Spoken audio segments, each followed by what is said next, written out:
Jerry, I wasn't going to mention it, and you did plant it in my mind, but I have stood on that stage in a velvet bonnet, in a gold-braided gown, and shaken the hands of hundreds, probably thousands of local students, and what a joy to give them their degrees.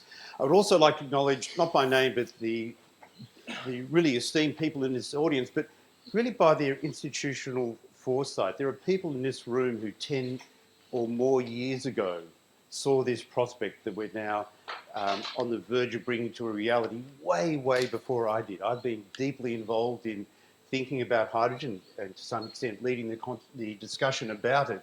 Is this working, by the way? You hear me backward. Leading the discussion about it for a year and a half to 2 years now. But as I look around the audience and I acknowledge you collectively, there are people here who had foresight that well precedes mine, and I think it's just stunning what you've been able to patiently achieve. I'm not going to try and describe to you what hydrogen is and why it's important. You've already heard a little bit about that. You will hear more about it during the day. And I know that Patrick will be covering that because we've discussed this. I want to talk to you about scale and diversity. I'm going to talk to you about the scale of the opportunity and how scary that is, but how it's actually opportunity. And I'll be using solar electricity and water electrolysis to give you a sense of the scale, not because I'm not interested in the coal hydrogen pathway, I'll come to that, but it's just easier to describe if I do that. Then I will describe what Jerry mentioned, which is the coexistence, the reason why I think that the coal-based hydrogen production is going to be an important part of our transition to a zero emissions economy. And that's what I'm capturing with the word diversity. I'll talk a little bit about competition and then finish off by giving you a sense of where the national hydrogen strategy is at the moment. So I like to think on behalf of our children, myself as well, about our future, the planet that we love, but 100 years from now. I would like to hope that when we look back on that planet 100 years from now, it is still as magnificent as it is today. But as you know, there are threats to that vision, and the big threat is the greenhouse gas emissions. And those are what I've described as a global and a massive threat. And we're seeing more and more consequences of climate change all the time. But it's a big threat. I said to you, it's massive. So where do you start?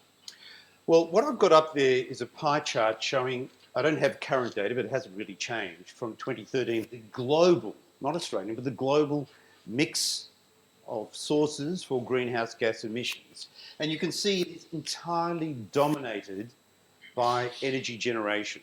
Whatever the mix inside that big orange piece of the pie is, it's entirely dominated by energy generation. Energy generation is over 70%, nearly 3/4 of our greenhouse gas emissions. So that's where we're going to get the biggest bang for the buck, the greatest return on investment. If we could break the back of greenhouse gas emissions from the energy sector, what a difference that would make to our future. We still have to deal with the others, but they're small in comparison. Okay, so we're going to start with a toolkit of things that we'll use to try to break the back of those greenhouse gas emissions, but our toolkit is restricted by realities. There are community realities and there are practical realities. Community concerns which say don't do this or don't do that. So let's look at the toolkit. There's the planet with a spanner on it. The toolkit of zero emission solutions. So I'm not here talking about coal, oil or gas directly used for energy. The toolkit of zero emissions or very, very low emissions technologies. And if I say zero, please remember that when one's talking about emissions, zero doesn't have the same meaning as the mathematical definition of zero. It just means very low. That toolkit has got nuclear, new large scale, etc. Let's go through them one by one. Nuclear, it's just unpopular for whatever reasons. And whilst in some parts of the world it's still continuing or even being invested in, it's not the big go-forward opportunity that it was once conceived to be. New large-scale hydroelectricity. I'm not talking about pumped hydro. Pumped hydro, you hear a lot about it. That's not a form of energy generation, that's storage. Catchment hydro We haven't built a new large-scale catchment hydro scheme in Australia for 50 or 60 years. And it's unlikely, in my opinion, that we will do one in the next several decades because of local objections.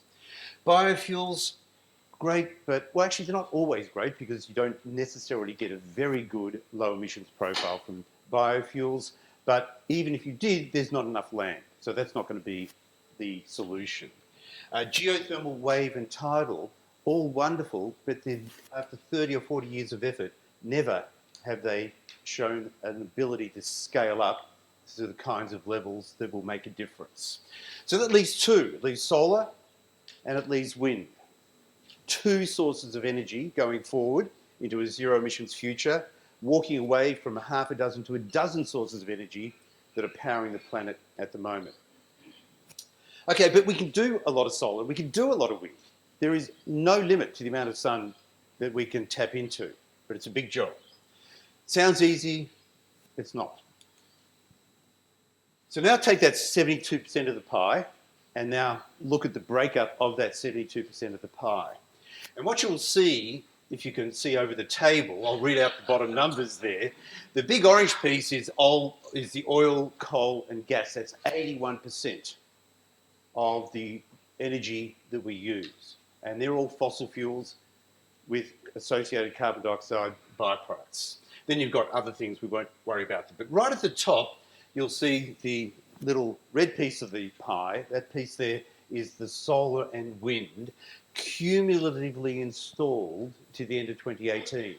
Now, you know we've been installing a lot of solar and wind, and many people will think, great, solar panel on my roof, battery in the basement, problem solved. It's not, because when you look at the total energy, I'm not just talking about electricity, but at the total global energy needs, of which electricity is only about a fifth or a sixth, the cumulative installation of solar and wind to date is only 1.2%, which means that if we want to replace that 81% of oil, coal and gas just with solar and wind, it is a massive effort. 70-fold increase on the cumulative installation, many hundreds of fold increase on the annual installation. That doesn't mean it's impossible. It doesn't mean it's impossible because we are looking at somewhat exponential growth in the rate of solar and wind installation. But it does mean it's big, really big. The scale is challenging, but that's opportunity. Jobs, capital infrastructure build out. It's a massive opportunity, but it's scarily big in the challenge. And to do it right, we need everything going for us. We need strategic commitment, storage and more storage. Long distance interconnectors, we need good digitalization and artificial intelligence for the utilization, and lots of other things all working for us. And it can be done, but it's a big challenge. And what we get from that, of course, is electricity. And electricity I often refer to being as almost magical in its properties because you can do so many things with electricity. You can run a heavy-duty, high-temperature industrial process, or you can power a cell phone. It's really quite incredible, but it's not always suitable for our needs. Sometimes we need what I call a high-density transportable energy carrier. Right? You need to have a big truck that will go from Melbourne to Brisbane without stopping. And you can't use wires, and batteries are unlikely to serve that need in the next 20 or 30 years. Or a ship that's going to carry 100,000 tonnes of iron ore from Port Hedland to Shanghai, it's hard for me to see that being powered by batteries. But there is an alternative, which is hydrogen, which is what we're here today to talk about. Hydrogen can serve the role of what you would otherwise do with petrol or diesel or compressed natural gas. It can be a high-density, high-energy transportable fuel. How do you make it? There are two pathways for making hydrogen. I've got to point out, hydrogen is the most abundant element in the universe, without doubt. Over 90% of all the atoms in the universe are hydrogen, and it's very abundant on Earth. But nowhere on Earth is it available as pure hydrogen. It's bound up in some way or another. And of course, where it's bound up primarily is in water, H2O. H2O, that means two atoms of hydrogen, one atom of oxygen, that is your water molecule. Well, you can take electricity and pass it through water and crack the water. Crack it into its constituent hydrogen and oxygen, capture the hydrogen, let the oxygen go, that's okay. And that little diagram there is indicating two electrodes in water producing hydrogen and oxygen. That's called electrolysis. And that's where a lot of the focus on future production of hydrogen lies. But the other way is to start with a fossil fuel. To start with a fossil fuel, I won't go through the chemistry of it, although I will give you one chemistry slide in a moment. To start with a fossil fuel with CCS. And it's very important, we'll come back to that, because without the CCS, there's not going to be a market for this hydrogen fuel that comes from fossil fuels. So I've been thinking a lot about this. Occasionally I wake up at night, I think, oh my gosh. And the two things that really worry me, and that's me, if you're on the ceiling looking at me at night, the two things that really worry me, keep my eyes open, are scale and diversity. And I want to go through both of them in some degree of detail. So let's start with scale. And as I said, when I talk scale, if I talk scary, I'm also talking about opportunity, because there is opportunity to be derived from that huge challenge. So now I want you to imagine a world where Australia is exporting hydrogen at the same energy rate that we're exporting LNG. So Australia last year became the world's largest exporter of liquefied natural gas, LNG. So there's a lot of energy that we're exporting to customers around the world, very much in Asia. So let's imagine that we were using electrolysis for this example to make hydrogen, where the hydrogen had the same energy content as all that LNG that we're currently exporting. I'm not saying instead of, I'm just saying in addition, we're making hydrogen. Now, I have to have a couple of assumptions to do the exercise that I want to take you through. The first is that I'm just going to make everything from solar electricity. In reality, electrolysis will be done typically with a mixture of solar and wind electricity, or in Norway from hydroelectricity, and maybe even in Tasmania from hydroelectricity. In some countries, maybe it'll be done from nuclear electricity, although I've not heard of that being planned yet. But I'm going to do this exercise for simplicity as if it was all done from solar electricity with water. And I'm also going to just tell you that I'm not talking about a replacement industry here. I'm saying the reality is that worldwide demand is insatiable. Worldwide demand for energy is insatiable. It's going up by over 2% every year. And whether people are happy about this or not, most of that is being met by fossil fuels, by natural gas and by coal, and then by the renewables growth. But the demand for LNG, whether we like this or not, worldwide is likely to keep increasing for at least 2 decades and then hang in there for a while. So there is an opportunity for Australia to build a hydrogen export industry in addition. So we're going to take the pie of export and grow the pie rather than substitute. Okay, now I kept talking about energy equivalent because a kilogram of hydrogen, or what I've got there, an MT, a megaton, 1 million tonnes of hydrogen, is not the same in energy terms as 1 million tonnes of natural gas. In fact, hydrogen contains 2.4 times more energy for every tonne.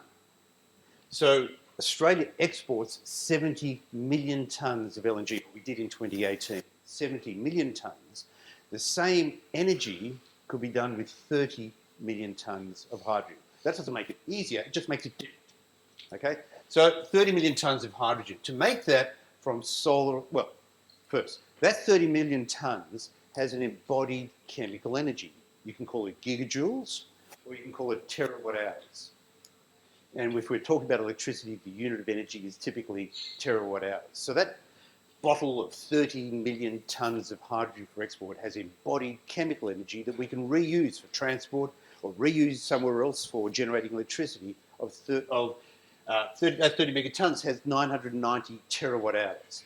But making hydrogen is inefficient, and you lose about 50% of the electricity in the process of cracking the water and then compressing the hydrogen and pipelining it to where you want. So if I assume a 50% losses, we need solar energy of double that. We need to produce 1,980 terawatt hours. Now, is there anybody in the room who has a feeling for whether that's a lot or a little? I'd be surprised. It's a lot. It's a lot. It's actually 8 times the whole electricity generation of Australia in a year. So forget the actual digits. It's 8 times the combination of the national electricity market on the East Coast, the South and the Western Australian electricity market and the Northern Territory electricity market. They combined are 250 terawatt hours. So we talk about 8 times. So it's a lot of energy. Huge scale is my point. But huge scale is opportunity for investors. It's jobs, it's regional jobs, it's terrific. It's also a lot of land area, 18,000 square kilometres. That's a scarily big number, unless you look at it in terms of Anna Creek Station. It's 3/4 of one large cattle station. So it's a lot, but it's manageable. Okay, so that was just introducing you to the fact that the scale is big and demand is huge. I can't remember who said it in the early introductory remarks. It could have been you, Steve, but the Hydrogen Council has estimated that in 2050, worldwide demand for hydrogen will be a $2.5 trillion market. Trillion dollar market. And of that, about half will be the technology, the cars and the fuel cells and the generators, and half will actually be the trade in hydrogen fuel. So it's a huge opportunity. But remember I said all of that's got to, all of our primary energy is coming from solar and wind. And that in itself, if we're going to replace oil, coal and gas over 30, 40 or 50 years with solar and wind derived electricity, that's a big job. And then if we want to make hydrogen, we have to produce even more solar and wind electricity to make the hydrogen that will give us the transportable fuel. So it's a giant job. So let's think about diversity. We've only got 2 things at the moment. There's the list that I had before, and we already went through why the top 4 are not contributing. We're left with solar and wind. But what if there was a third primary energy source as opposed to just a battery? Well, hydrogen made from coal or natural gas has the potential to be a third primary energy source in the future where we are aiming for a low emissions energy economy. So you can start with coal or you can start with natural gas. They're both fossil fuels that can be used to make hydrogen, but it has to be done with carbon capture and storage, because if you do it with carbon capture and storage, you can get a clean source of hydrogen and also a third form of primary energy, so therefore diversity of supply. So let me just talk about the importance of carbon capture and storage. So the HESC project that is being trialled here as a pilot at the moment isn't worrying about carbon dioxide emissions. They'll buy some offsets. But the reality is when you make hydrogen from a fossil fuel, you get a byproduct of carbon dioxide. And ultimately, from about 2030 on, Japanese customers won't buy the hydrogen unless it's so-called carbon-free. Not mathematical zero, but carbon-free. So customers care, countries care, companies care. So there's the chemistry that I threatened you with. The C on the left, that is 1 atom of carbon. Coal, brown coal, is full of atoms of carbon. In a process called gasification and steam shift, you process that in limited oxygen with steam, with water, H2O, and out of it you get HH, that's the hydrogen that you want. You get CO2, that's the carbon dioxide that you don't want. You have to capture that carbon. You can't capture 100%, but you've got to capture a lot, 90, 95%, to make the whole process worthwhile. It's a big challenge. We've got some of the experts of the world here in this room, but they'll agree it's a big challenge, but it can be done. When you do that, you've got to capture it, so you take the carbon dioxide out of the equation, and you're left with the hydrogen, and you want to bottle the hydrogen. Well, I talked about starting with methane, natural gas. We can start with coal. We've got open cut pits here. The brown coal in the Latrobe Valley is a very, very low cost fuel, energy source to drive a process. You really wouldn't want to, from the economic point of view, be doing coal gasification starting with black coal because it's got huge export dollar value, or starting with natural gas because it's got huge export value as natural gas. Brown coal doesn't have an export value. It's alluvial, it's on the surface, you can grab it and use it. But I've been trying to stress you need carbon capture and storage, and it's already been mentioned. The Victorian government has for at least 10 years been investing in a project called Carbon Net with support from the CO2 CRC, the Global CCS Institute, and Richard can give you the full details of that when he speaks. And it's really a scientifically sound project to identify how and where to bury the carbon dioxide waste. So that little red dot is to remind people, other than the people in this audience, where Gippsland is. And the Carbon Net project has identified a region called the Pelican site off the coast as a starting place, which has got deep saline formations, and they've very, very carefully analysed it. There is future potential to reuse depleted oil wells further north of that, but this is the starting position. And that carbon dioxide that went off the bottom of my previous slide will now come in the top of my next slide and be buried essentially forever. And that is the important thing. They have identified a site that is geologically stable, capped with heavy rock that's non-porous, and when the carbon dioxide goes down there, it will stay there. What do you do with the hydrogen? You've got to ship it. You want to send it to, we will use it domestically, but the excitement for this particular project in the Latrobe Valley and many others is to ship clean hydrogen to people in other countries that are not as well endowed with their own natural energy sources as is Australia. You can ship it by chemically converting it to ammonia. I won't go through the details, but you can. And then you can go out and rent a ship, because the ships that can carry ammonia are already there.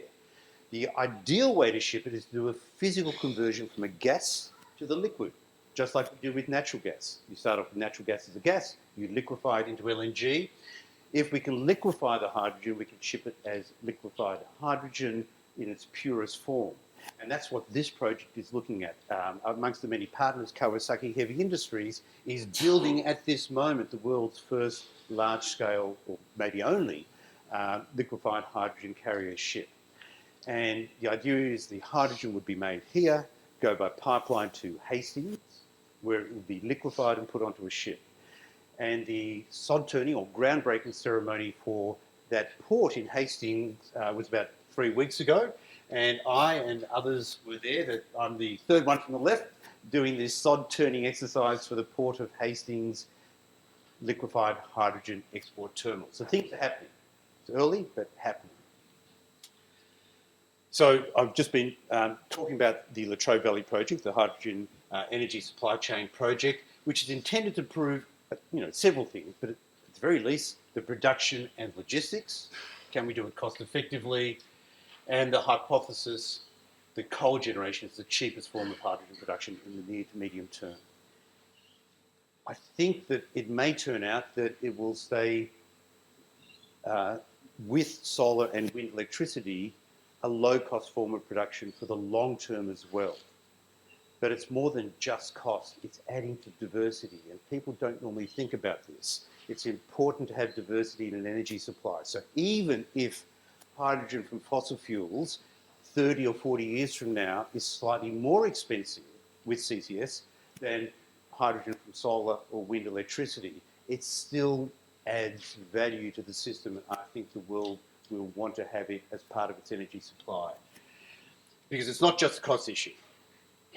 All right, if we can take that hydrogen from coal and natural gas with CCS, we get a third primary energy source, and that's important.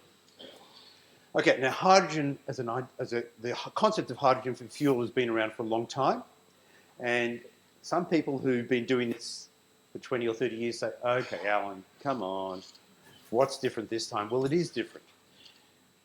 In the first place, we've got countries who are determined to decarbonise. Japan is leading the world in strategic thinking about this. Japan doesn't have the solar and wind resources we do. They don't have the oil, coal and gas. Nuclear is not working out for them as previously intended. So they have strategically decided that they will start over the decades, not next year, but over the decades, they will start to replace their imported oil, coal and gas with clean hydrogen.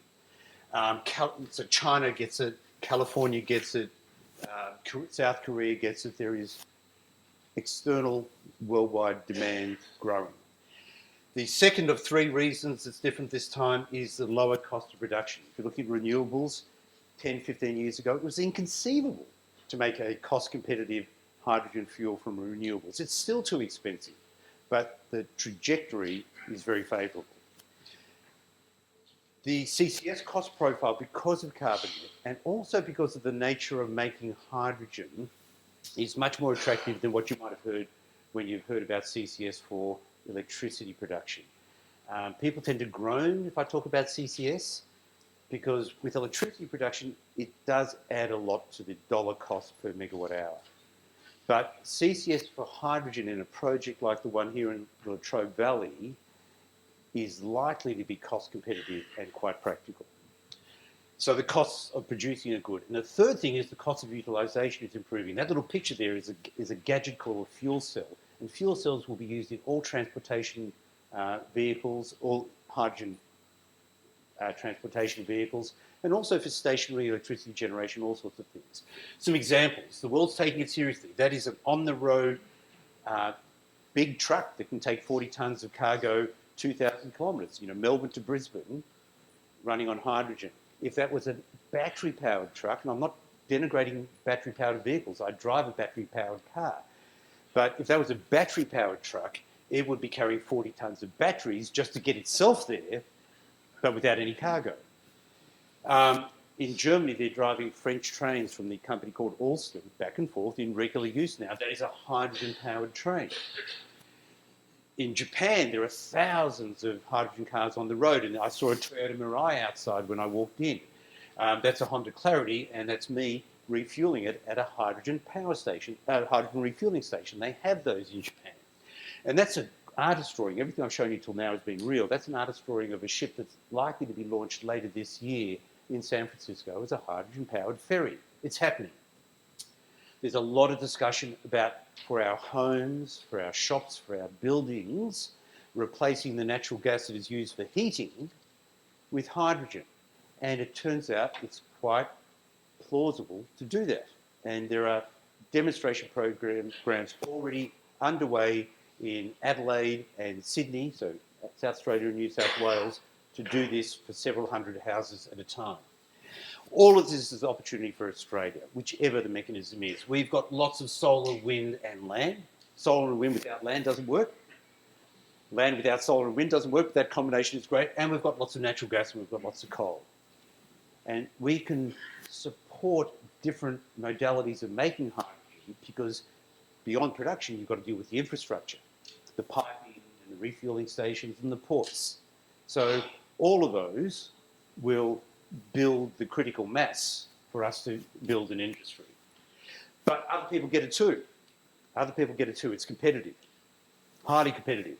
So on the fossil fuel pathway, I've got Russia, Norway and Qatar there. They're all actively looking at becoming suppliers of hydrogen. On the solar pathway, I've written down Algeria, Morocco, Saudi Arabia. You could add to that Qatar and Dubai. Those countries really see Europe as their customer destination. For Australia, of course, it's Asia and North Asia that would be our most likely customers. So 3 challenges, just to recap. I've talked about scale, I've talked about diversity, and I've talked about competition. And you can see all 3 of them as scary. If you're a glass half empty sort of person, you can see all 3 of those as opportunity if you're a glass half full kind of person. Last thing, I want to take you through just a quick update on the National Hydrogen Strategy. So in December of last year, all of the energy ministers, that's the state energy ministers, the territory energy ministers and the Commonwealth energy minister, invited me to lead a process of developing a national hydrogen strategy. And we've been asked to do that and deliver it by the end of this year, in December. We've got 5 major themes or streams that we're looking at. Export, I've talked about gas networks. I mentioned heating buildings with hydrogen instead of natural gas. Transport. I won't go through the next one, but the electrolytic manufacture or production of hydrogen can help to stabilise our national electricity grid. And industrial uses, again, I haven't talked about that, but that's an important use domestically and internationally, for example, in making steel. And there are a lot of cross-cutting issues, standards, safety, environment, governance, etc. We're looking at it all. It's a big project, a lot of people working on it. In March of this year, we put out a discussion paper. We've got about 120 responses, really thoughtful responses.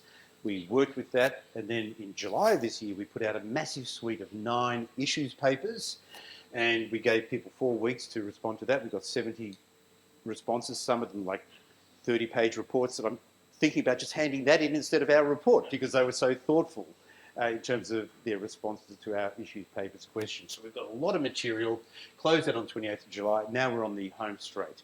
We've got till now to the December to draft the document, test it in principle with ministers and secretaries of department because we want to deliver something that they want rather than something that they get a surprise from. No surprises is a good principle to operate on.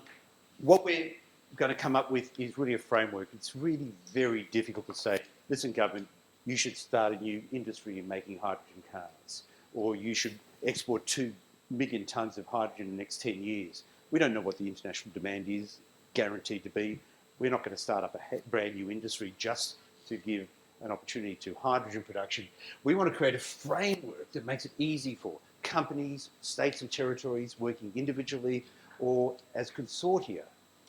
We want that framework to make sure there are no barriers due to inappropriate standards or illegality of shipping across state borders, etc. We want to create a framework to make it easy for companies and states to invest in a way that is safe, cost-effective, and really importantly, we want to avoid pitfalls, which would mean that the benefits go to the few instead of to all Australians.